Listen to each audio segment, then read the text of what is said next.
Question right भी करो, right the question. Question तुम्हारे पास नहीं है तो राइट द क्वेश्चन।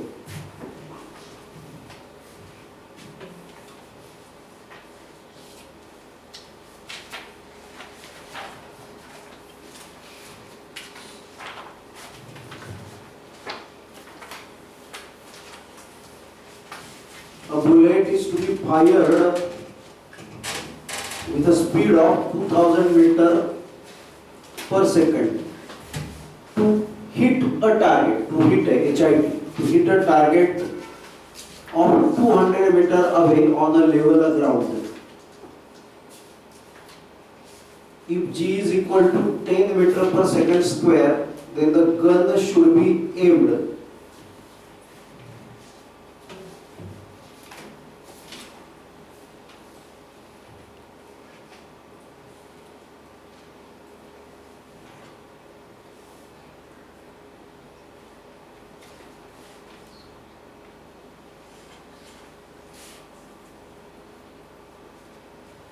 सोचो इसके बारे में।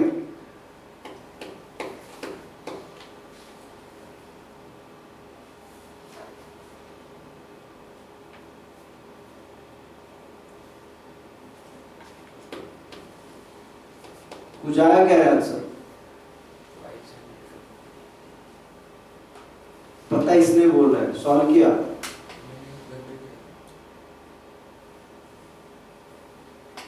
तो कैसे किया घर में? कौन से टाइप का प्रोजेक्ट है? लेकिन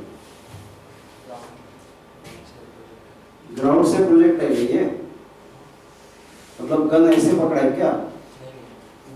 ऊपर पकड़ा है ना, मतलब ग्राउंड से नहीं है ये। कौन सा है? टॉवर से हॉरिजॉन्टल वाला प्रोजेक्ट है ये।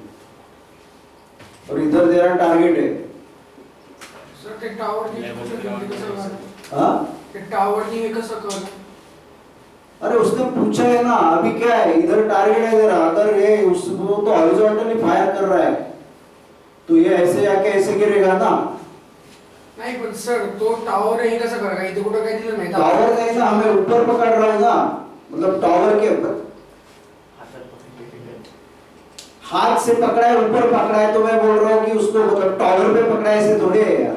पण तरी पकडणार ना की ग्राउंड लेवलवर मारतोय तो असं। ग्राउंड लेवल मतलब ऊपर, ग्राउंड से ऊपर पकड़ना पड़ेगा ना। अरे ग्राउंड से ऊपर पकड़ना पड़ेगा। तू कितना अवे है? 200 मीटर अवे। ट्रैजेक्टरी कैसे जाने वाला है? ऐसे। तो ग्राउंड से कुछ तो कुछ हाइट पे पकड़ना पड़ेगा ना तुझे।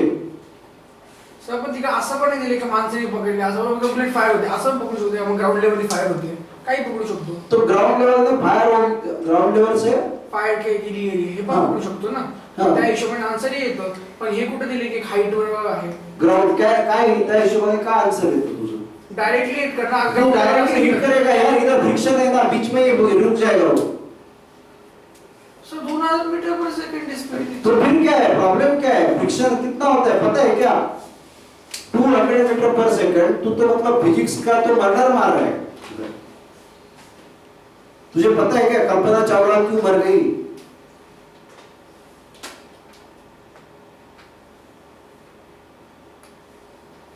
उसके साथ 2-4 और गए, पता है ना? क्यों गए पता है? पता नहीं, बहुत साल हो गए। वो कुछ तो डैमेज हो गया था, इंसुलेशन हिट वाला, हिट का इंसुलेशन डैमेज हो गया था and that entered into atmosphere. उसका स्पेसक्राफ्ट जो है, अरे इतना हिट हो गया सारे के सारे जल गए, राख किधर भी नहीं मिली। एयर फ्रिक्शन की वजह से, एयर फ्रिक्शन की वजह से। इसको क्या समझता है 2000 मीटर पर सेकंड? इसका ख्याल इतना जोर से कि वो जाके सीधा टारगेट को मारेगा यार, बीच में ही रुक जाएगा, इतना फ्रिक्शन लगेगा उसको। कुछ भी सर आपण याला फ्रिक्शनलेस पकडू शकतो असं काही दिलं नाही, पण आपण मेनली आता आयडियल केस पकडतो ना, आयडियल केस त्याच्यामध्ये no friction no nothing. Ideal case पकडलं तरी पण आइडियल केस क्या यार, ये तो सीधा सिंपल रेवल ग्राउंड पूछे तो ग्राउंड को आइडियल पकड़ेगा क्या? कुछ भी मतलब तुम अभी तेरा ये करने के लिए ग्राउंड स्मूथ है वगैरह कुछ भी बोल रहे हो। तो ग्राउंड तो स्मूथ हो ही नहीं सकता है ना। और 2000 मीटर पर सेकंड है तो जाके हिट करेगा ही करेगा, ऐसे थोड़ी है।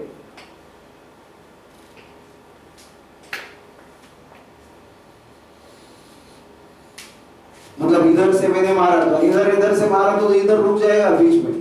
200 मीटर 2000 मीटर पर सेकंड है तो 200 मीटर जाएगा, नहीं जाएगा। और मैं आगे बोल रहा हूँ बीच में पत्थर बित्तर आया, क्या करेगा? सर मग इथे एक्सेप्शन झाले ना सर। कैसे एक्सेप्शन? लगना ही तो चाहिए ना। त्या पण समोर पत्थर शकतो ना, काही पॉसिबिलिटी बघू शकतो मग आपण। The friction is there, it will not hit, guarantee नहीं है। मुझे क्या चाहिए? गारंटी चाहिए। Forget about the stones, level ground पे वो नहीं जाएगा, it can stop। कुछ भी है, इस साइड से पकड़ा तो ये जाके ऐसे इसके ऊपर हिट होगा। और वो 2000 से हिट होगा क्या? नहीं, क्योंकि किस 2000 हॉरिजॉन्टल वैसे ही रहेगा, बढ़ेगा क्या? वर्टिकल। मतलब जब वो नीचे जाएगा तो वो 2000 से ज्यादा होगा, क्योंकि हॉरिजॉन्टल कितना है उसका? 2000। और वर्टिकल जितना भी बढ़ा ये नेट वेलोसिटी होगा, नेट वेलोसिटी ज्यादा होगा 2000 से। ठीक है, सिर्फ हम लोग एक बात मान रहे जो प्रोजेक्टाइल में मानते हैं, एयर फ्रिक्शन निग्लिजिबल, ग्राउंड का नहीं तो ये बोलेगा एयर फ्रिक्शन भी तो है, air friction is negligible, ground का फ्रिक्शन बहुत ज्यादा है। समझा? तो अभी ऐसे किया तो ये तो फालतू क्वेश्चन है, मतलब ये तो क्वेश्चन ही नहीं है, क्योंकि तेरा रेंज इस वाले क्वेश्चन को देखो, मतलब क्या है, इसका रेंज कितना होता है? u से भेजा तो u t, ये तो पाया होना चाहिए यार। और t कितना होता है? अगर ये h रहेगा तो horizontal projectile from a tower direct पढ़ा है। अगर ये क्वेश्चंस नहीं आए तो कोई मतलब नहीं है, स्ट्रेट इसके ऊपर डिपेंडेंट है u t। Okay, horizontal velocity constant है, सब पढ़ा है क्लास में, डायरेक्टली u t। और t क्या है? वर्टिकल वेलोसिटी 0 है, तो टाइम ऑफ फ्लाइट भी पढ़ा है horizontal projectile from tower, square root of 2h by g, सीधा स्ट्रेट है क्वेश्चन। तो स्क्वायर किया तो क्या आता है? r square is equal to u square 2h by g। मुझे क्या निकालना है? h। h is equal to क्या आएगा? r square g upon 2u square. Straight question है जो हमने लिया है क्लास में, बस एप्लीकेशन करना है। इतने हाइट पे पकड़ना पड़ेगा, इसीलिए सब पढ़ाए है ना, हॉरिजॉन्टल प्रोजेक्ट डायरेक्ट पढ़ाए, सब पता है तुम लोगों को। रेडियस सॉरी रेंज कितना है? 200 का स्क्वायर, सो 200 into 200, g का वैल्यू कितना है? 10। 2 u स्क्वायर, u कितना है? 2000 into 2000। बहुत स्ट्रेट क्वेश्चन है, इसमें है ही नहीं कुछ। तो 2 2 4 1 5, तो 3 और 2 5। ठीक है, तो ऊपर क्या? 1 2 और 1 2 ये भी जाएगा, तो 2 डिवाइडेड बाय और 1 2 भी जाएगा, सो 1/20 रहेगा मीटर में। तो सेंटीमीटर में 100/20 centimetre, 5 centimetre. So it has to be taken 5 centimetre up से मारना पड़ेगा। स्ट्रेट है अपने इसमें,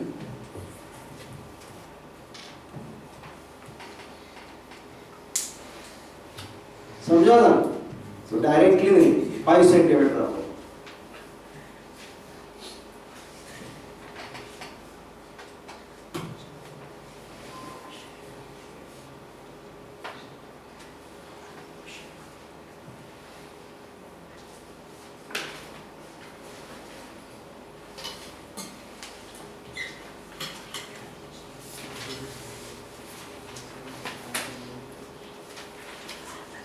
ठीक है, ये वाला क्वेश्चन ले लो, right this question.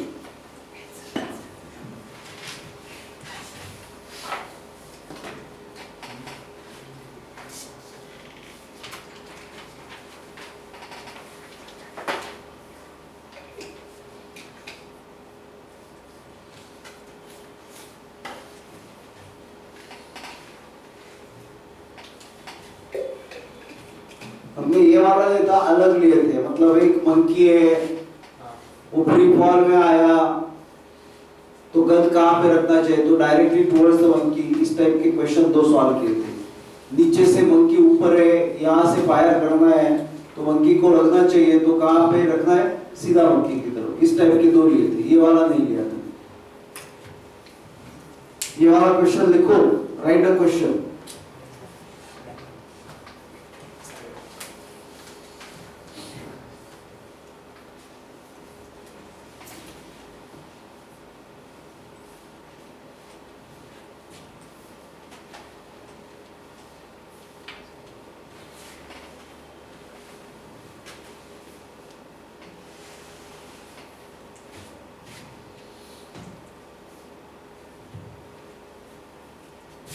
A bead of mass half kg, bead मतलब थोड़ा सा रिंग टाइप जिसको होल है, bead of mass half kg starts from rest from point A to move in a vertical plane, मतलब ऐसे ये vertical है, इसमें मूव कर रहा है, ऐसे ऐसे नीचे आएगा along a smooth fixed quarter, smooth fixed quarter ring, quarter ring मतलब 1/4 90 डिग्री वाला रिंग, उसका रेडियस है 5 metre. The speed of the bead when it reaches to the point B, but ये under the action of constant horizontal force है, तो इसके ऊपर constant मतलब हर पॉइंट पे 5 न्यूटन constant horizontal force हर पॉइंट के ऊपर। Write the question.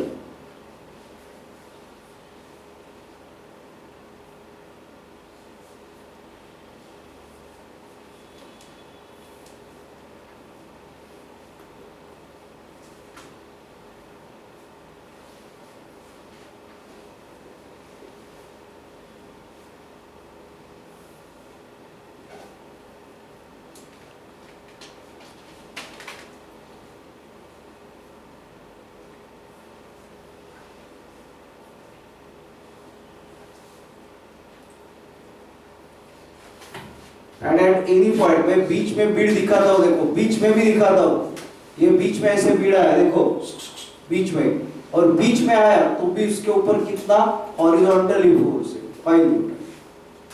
So at any point there is a horizontal force of 5 Newton.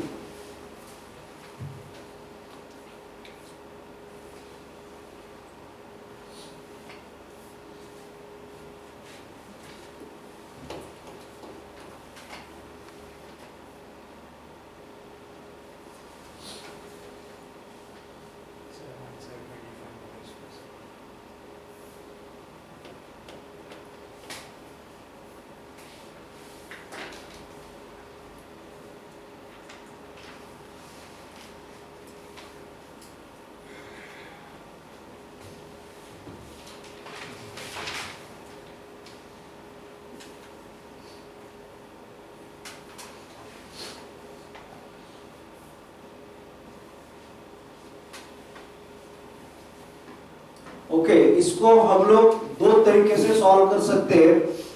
First part we can use kinematics,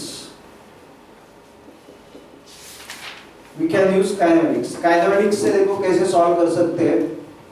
तो यहाँ पे 2 एक्सेस है, ये x और ये y, किसी भी हालत में इनिशियली तो रेस्ट पे था, तो ux और uy 0 है। ओके, मैं नीचे लिखता हूँ काइनेमेटिक्स से। तो first we will talk about the motion of x axis, ux 0 है, ux 0 है, ठीक है। उसका एक्सेलरेशन कितना होगा, force upon FX upon mass, 5 upon mass कितना दिया है, हाँ ना, सो कितना होगा 10 मीटर पर सेकेंड स्क्वायर एक्सेलरेशन। तो जब वो नीचे आएगा उसको कुछ तो एक x डायरेक्शन में वेलोसिटी रहेगी और कुछ तो एक y डायरेक्शन में रहेगी।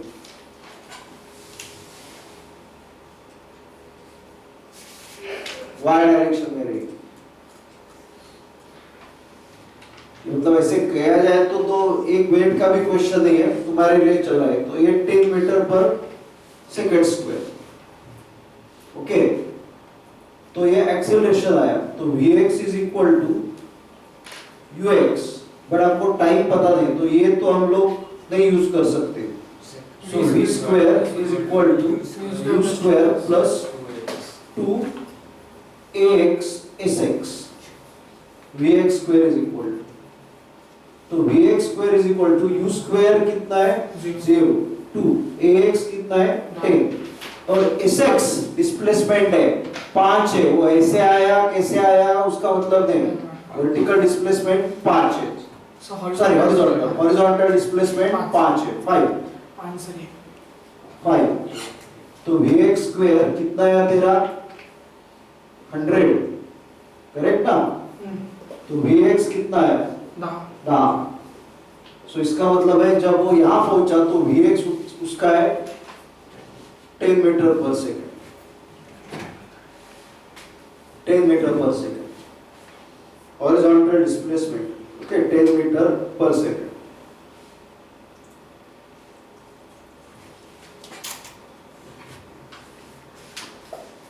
And if you talk about y axis उसका uy 0 है, बट ay जो है उसका वो g है 10 मीटर पर सेकंड स्क्वायर, क्योंकि वर्टिकली उसको ग्रेविटी है, देयर इज नो फ्रिक्शन, तो ये 10 ही है ना, मतलब एक्सेलरेशन तो 10 ही है, तो 10 अगर होगा तो vy भी कितना आएगा, मैं कैलकुलेट नहीं करता, वो भी कितना आएगा 10 मीटर पर सेकंड, क्योंकि एक्सेलरेशन इधर भी 10 है उधर भी 10 है, तो vy 10 आएगा, तो vy is equal to 10 metre, but दोनों परपेंडिकुलर है तो नेट वेलोसिटी तेरी ऐसी आएगी 10 root, so v is equal to root of vx square plus vy square, पर हमको पता है ये बिल्कुल याद रखना, याद होना चाहिए कि ये x है, ये x है, तो डायगोनल रूट 2x होता है, हम लोग कभी कैलकुलेट नहीं करेंगे, तो 10 है तो क्या आएगा 10 रूट 2 म्हणजे की 10 root 4, so v is equal to 10 into 1.414, कभी ये कैलकुलेशन में बिल्कुल शॉर्टकट यूज कर देंगे,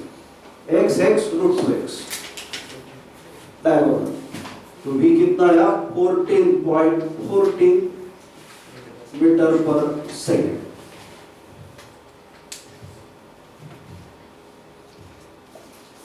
बहुत ही इजी था, ऐसे मुंह से भी कर सकते, 5 divided by 1/2 10 metre per second square, तो ये 10 आया तो ये 10, मतलब जिसका फिजिक्स अच्छा है वो तो 30 सेकंड में करेगा,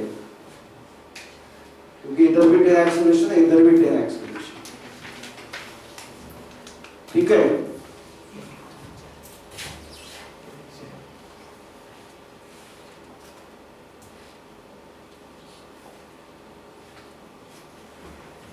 हो गया सबका, but the same question you can solve by work per energy। इस पॉइंट को मैं A बोला है तो A लिखो, तो KE at A plus PE at A is equal to KE at B plus PE at B।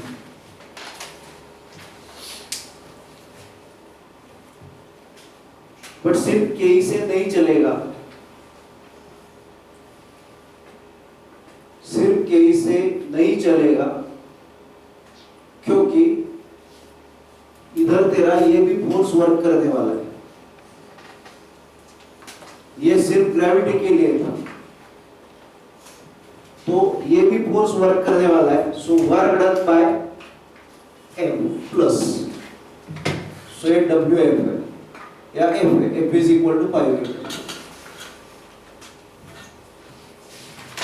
So this will be the equation, work done by horizontal force plus kinetic energy plus potential energy, क्योंकि ये force भी work करने वाला है, there is no other thing, तो ये force तो constant horizontal है, ठीक है ना,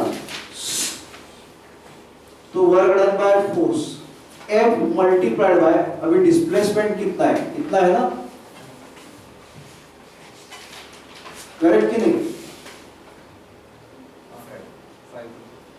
कितना 5√2. ओके, ध्यान दो वेरी केयरफुली. तो ये तुम्हारा फोर्स है 5 न्यूटन, तो ये डिस्प्लेसमेंट हो गया ना उसका.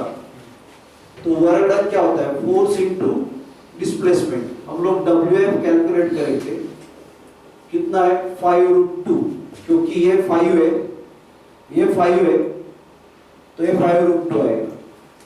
तो 5√2, तो 5√2 काइनेटिक एनर्जी आइडिया कितना है 0. पोटेंशियल एनर्जी कितना है mgh, मतलब mg और into 5 r. Kinetic energy at v निकाल दिए, वो क्या है हाफ mv स्क्वायर. वही तो वेलोसिटी निकाला, और पोटेंशियल एनर्जी एट v हम लोग 0 ले रहे हैं. ये रेफरेंस 0 है तुम्हारा पोटेंशियल एनर्जी, ठीक है ना. तो 5√2 मतलब 5 into अराउंड 1.4 प्लस मास कितना है रे हाफ, g कितना है 10, r कितना है 5, हाफ मास कितना है हाफ, करेक्ट, इनटू वेलोसिटी का स्क्वायर. तो 2 5s are 10, ठीक है. तो ये कितना आया 7, ये कितना आया 25, करेक्ट ना. ये 25 मैं कुछ तो गलत हो गया. वर्क डन 5√2 नहीं है, work done is force into displacement. Force कितना है 5 और डिस्प्लेसमेंट 5√2, तो 25√2 है. तो 25√2, तो 25 into 1.4 कितना आता है 14 बच्चे 70, 7 14 28 7 35. So this will be 35 plus कितना 25 is equal to 1/4 v square. तो 35 प्लस 25 कितना हो गया, समझ में आया ना सबको. फोर्स इनटू डिस्प्लेसमेंट है, कितना आया हाँ 60 is equal to 1/4 v square. तो v स्क्वायर 200 आ रहा था, वहां पे 240 आया. मतलब ये तो ज्यादा हो गया. 240 मतलब 15 का ही 225 होता है, तो 15.5 के आसपास. तो वहां पे और यहाँ पे आंसर तो मैच नहीं कर रहे हैं. 200 आना चाहिए था ना.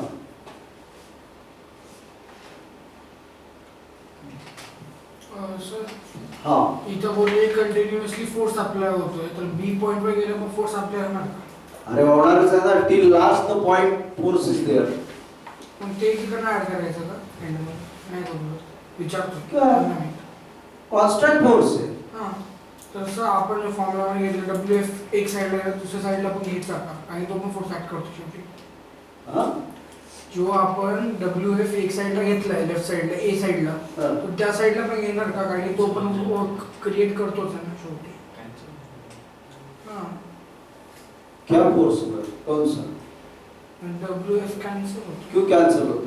कारण की सर एंड बी पर एंड पर्यंत ते ऍक्ट करतोय ना हाँ, फोर्स, तो तो तिकडे पण तो वर्क प्रोड्यूस करणार बी पॉइंटला. बी पॉइंट ला अरे वर्क तो कंटिन्यूअसली कर रहे हो, हर पॉइंट पे जाके वो वर्क कर रहे हैं.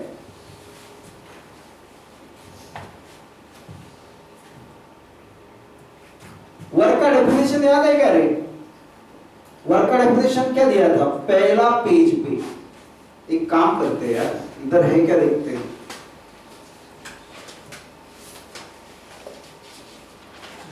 नीट नोट्स फॉर कॉपी कहाँ पे?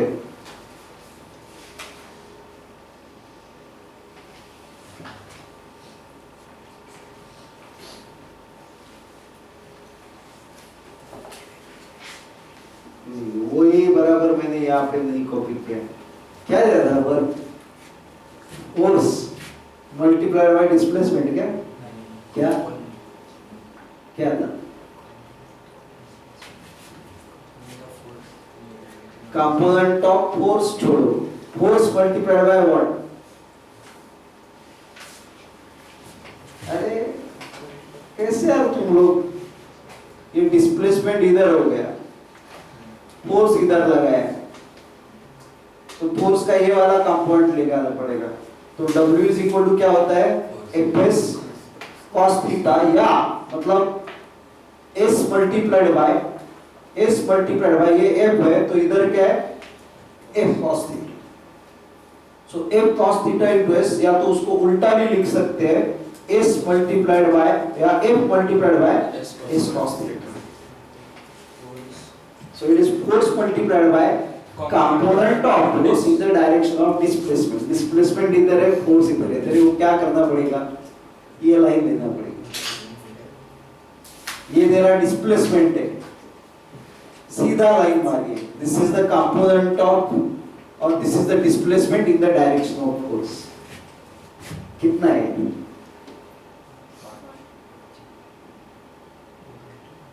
समझा ना? वर्क का डेफिनेशन ही दिया है first, work done by force is equal to force. अरे फोर्स हर जगह पे इम्पैक्ट, ये इतना घटिया क्वेश्चन तो हम एवरेज ले रहे हैं। इम्पैक्ट हर पॉइंट पे प्रॉब्लम क्या है पता है ना, हर पॉइंट पे तो इंटीग्रेशन से सॉल्व करना पड़ेगा। ऐसे देखा है तो हर पॉइंट पे ये फोर्स है, ये डिस्प्लेसमेंट है, इधर ये फोर्स है, हर पॉइंट में थीटा चेंज हो रहा है इधर इम्पैक्ट। मतलब फोर्स और डिस्प्लेसमेंट जैसे जैसे नीचे आ रहा है, फोर्स इधर इनिशियली देख, फोर्स और डिस्प्लेसमेंट में कितना एंगल है, 0। जैसे जैसे नीचे आएगा, यहाँ आएगा तो फोर्स और डिस्प्लेसमेंट का एंगल 90, मतलब थीटा कंटीन्यूअसली चेंज हो रहा है। हम लोग तो एवरेज से निकाल रहे हैं, क्यों? क्योंकि फोर्स कांस्टेंट है। देखो हर पॉइंट पे थीटा चेंज हो रहा है यहाँ पे, और हर पॉइंट पे छोटा छोटा dw चेंज हो रहा है। dw इज इक्वल टू क्या होता है, F multiplied by S multiplied by cos theta. Her point पे क्या चेंज हो रहा है, थीटा चेंज हो रहा है। वो कहां से कहां तक जा रहा है, 0 से 90 तक जा रहा है। समझा? तो ये बहुत कॉम्प्लिकेटेड है, हम तो एवरेज से सॉल्व कर रहे हैं। तो हम लोग क्योंकि फोर्स कांस्टेंट है तो एवरेज से सॉल्व कर रहे हैं। इतना तक सोच सकते हो तुम कि थीटा हर पॉइंट में चेंज हो रहा है। तो हर पॉइंट पे जो वर्क है ना, छोटा छोटा वो वर्क क्या हो रहा है, चेंज। हम फाइनली एवरेज ले रहे हैं कि component of force in the direction of displacement, and इसीलिए वो जो है वर्क डन बाय फोर्स वो सीधा F इनटू क्या होगा, R 5 मीटर है ना, वो is a component of displacement. Displacement तो इतना हो गया, but definition of work is force multiplied, force को कंटीन्यूअसली हॉरिजॉन्टल। तो ये फोर्स का लाइन है, so this is the displacement of force. ये डिस्प्लेसमेंट है, but this is the component of displacement in the direction of force. तो ये तेरा S cos थीटा है, जो भी है। तो ये कितना है, 5 ये, समझा ना? तो वर्क डन जो Fs है वो कितना है, Fs cos थीटा, या Fs cos थीटा मत बोलो, F into R ही है। सो 5 into 5 कितना है वर्क डन, 25 जूल है। तो यहाँ पे हमने गलत लिखा था ये 25, क्योंकि तुम लोगों ने, मैंने जो पहले पेज पे दिया है वो अच्छे से पढ़ा ही नहीं है। तो ये कितना हो गया, 50, ये कितना हो गया 200, और ये कितना आया 10√2 14.4।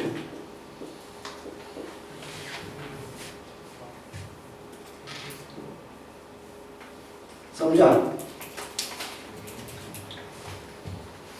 हम लोग तो एंड टू एंड देख रहे हैं, वर्क ऑर्डिनरी से तुम एंड टू एंड देख सकते हो। फोर्स का डायरेक्शन चेंज नहीं हो रहा है, फोर्स कांस्टेंट। अगर फोर्स वेरिएबल होता तो तुम लोगों को इंटीग्रेशन में तो इतना तो आएगा नहीं कुछ। हमने तो वर्टिकल सर्कुलर मोशन में भी देखा था। वर्टिकल सर्कुलर मोशन में क्या होता है, हमने देखा था जैसे जैसे ऊपर जा रहा है वैसे वैसे जी साइन थीटा क्या हो रहा है, चेंज हो रहा है, मतलब अपोज करने वाला फोर्स चेंज हो रहा है। बट फिर भी हम कौन से फोर्सेस इन्वॉल्व है, कंजर्वेटिव। तो हम किससे सॉल्व कर सकते हैं, वर्क और एनर्जी से। और यहाँ पे भी ये वाला फोर्स एक्स्ट्रा है जो कंजर्वेटिव नहीं है, बट फिर भी उसका डायरेक्शन क्या है, कांस्टेंट है। तो हम सॉल्व कर सकते हैं उससे WK से। सो एक बार रिवीजन हो गया, work is not force into displacement, it is force multiplied by displacement in the direction of force. Is that clear?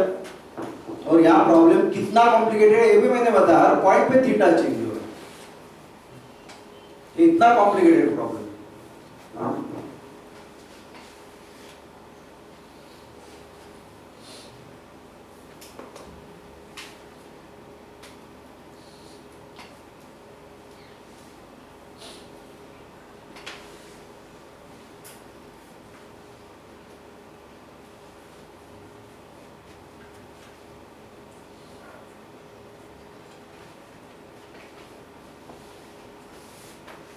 Tuition बंद कर